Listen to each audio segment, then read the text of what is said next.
Hey guys, in this lab we are going to talk about reflected cross-site scripting into HTML context with more tags than attributes blocked. Let's access the lab. Here we can see immediately the search functionality.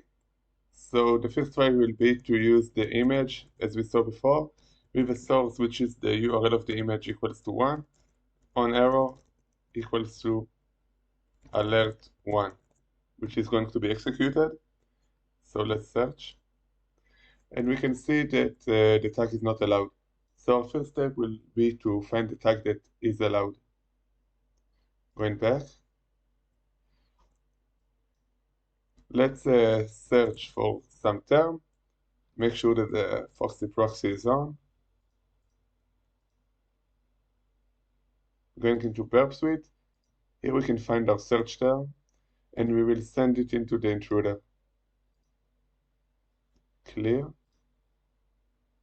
And here we will brute force the tags to find the valid one. So let's add. For the payloads, we will use the ones from the cross-site scripting cheat sheet brought to you by Portswigger. So we'll copy the text into the clipboard and then paste it here. Start the attack.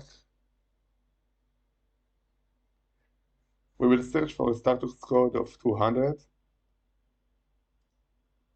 An interesting one is the body. So now that we have a valid tag, we will start looking for a valid event. So we will use the body, %20, which is a spaced URL encoded. And we will add term we're going to brute force equals to 1 as always. But now for the payloads, we can close this one. For the payloads, we are going to clear and use the events from the cross-site scripting cheat sheet.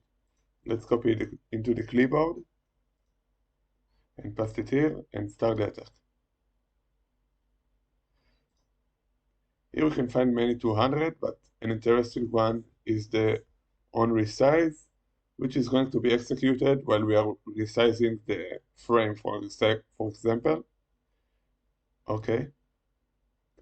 So we'll go into VS Code and we will be able to use an iframe, for example, which is going to be resized.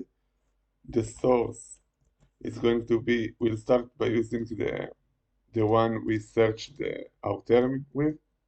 So let's use it. And now we want to resize the frame, so it will be executed.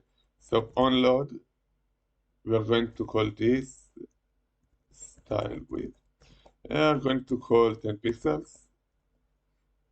So now it's going to be resized into 10 pixels, and we want it to execute our payload.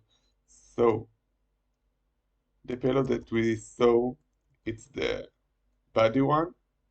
So let's use body. We're starting with a double quote, so it will exit the string. So body onResize is equal to print, and we will have to URL encode this.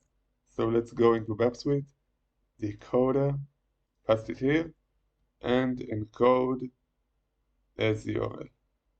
We're getting this thing. We'll take it into the VS Code, and instead of our term, we'll use this one. Now we have a payload, which is going to resize the iframe and then call the onResize, which is going to call the print. Let's copy the payload, going into the search, but now instead of going into the search, we want to send it into the victim. So we'll go into the exploit server, going into the body,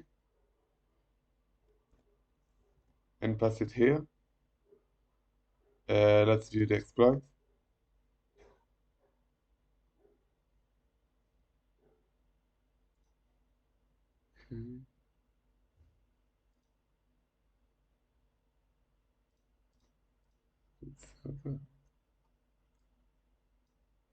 Save exploit to victim, and we solve the lab.